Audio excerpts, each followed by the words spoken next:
चैत्राच्या पहिल्या दिनी या जमूया, वसंत ऋतूचे स्वागत करूया.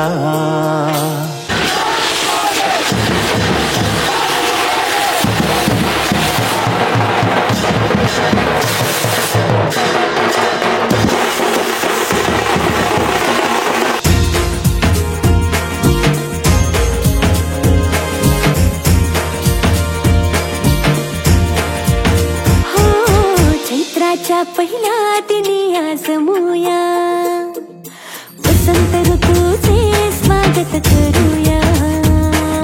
खळबत्ताचे बांधून गुढी उभारूया, रांगोळी काढूया, फुगडी खेळूया, श्रीखंड पुरीचा नैवेद्य वाढूया. रांगोळी काढूया, तोरण बांधूया, नवीन वर्षाचा आरंभ करूया. चला साजरा करूया गुढी पाडवा, चला साजरा करूया गुढी पाडवा.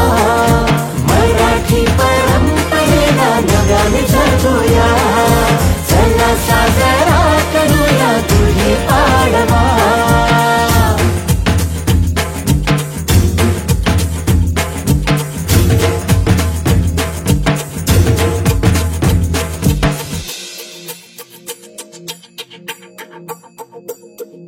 माणुसकीची कास धरून चालूया, भुकेल्याला हे दोन घास भरवूया.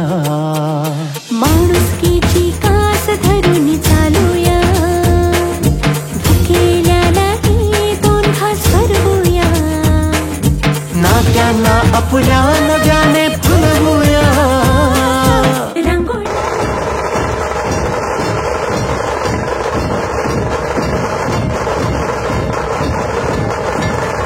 चला साजरा करूया गुढी पाडवा, चला साजरा करूया गुढी पाडवा.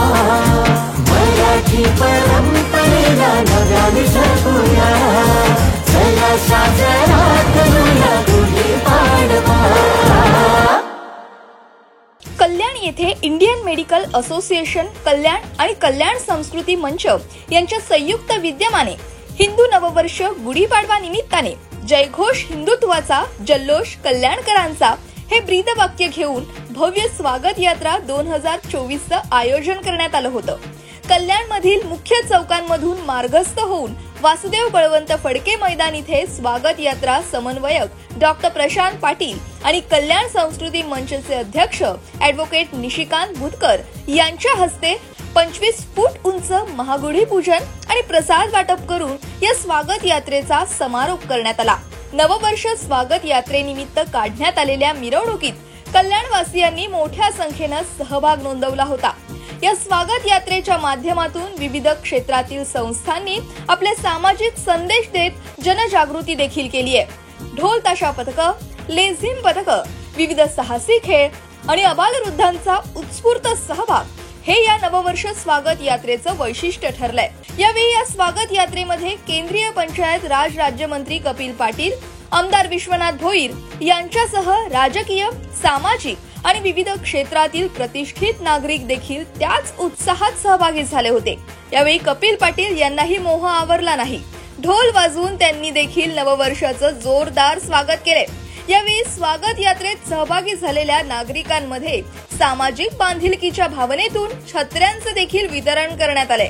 या प्रसंगी स्वागत यात्रा समन्वयक डॉक्टर प्रशांत पाटील यांनी आपली प्रतिक्रिया व्यक्त करत सांगितले की यापुढे देखील ही परंपरा अशीच सुरू राहील आणि ऐतिहासिक नगरी असलेल्या कल्याण शहराचं नाव आणखी उंचावेल. ऐतिहासिक नगरी कल्याण मध्ये आज ऐतिहासिक उत्सव साजरा झाला. 3 दिवसापासून हा उत्सव साजरा होतोय. महाआरतीने प्रभू श्रीरामाच्या सुरू झाली. आशीर्वादाने आम्ही घेत स्वच्छता अभियान राबवलं. मग आम्ही जल्लोष सप्तसुरांचा असं सुरेल मराठी कार्यक्रम कल्याणकरांसाठी दिला. आणि आज गुढीपाडव्याच्या दिवशी 3 महारॅली कल्याणमध्ये निघाल्या, जिने कल्याणला जोडलं, कल्याणकरांना एकत्र आणलं आणि त्याची सांगता समारंभ आपल्या फडके मैदानावरती घडला. आम्ही इथे 25 फुटी गुढी उभारली होती. तिथे आम्ही 125 ढोल ताशांचं वादन केलं आणि आम्ही 5000 लाडू लोकांसाठी वाटले. लोकांना उन्हाचा त्रास होऊ नये म्हणून इथे 5,000 छत्र्यांचं आम्ही प्रयोजन केलं होतं आणि त्याच्यामुळे लोकांना कुठलाही त्रास झाला नाही. आणि एवढ्या उन्हात सुद्धा आज 12 वाजता सुद्धा हजारो लोक ग्राउंडमध्ये उभे होते आणि महागुडीकडे बघून कल्याणकरांनी खूप आनंद व्यक्त केला. तर आमचं जे थीम होतं की शहराची वाटचाल आनंदाकडे, happiness index at the rate of Kalyan city, आज खरंच त्याची सांगता समारंभ चांगलं झालेलं आहे आणि ही परंपरा अशीच सुरू राहील ही कल्याणकरांना नम्र विनंती. असंच एकत्र या आणि जल्लोष साजरा करूया.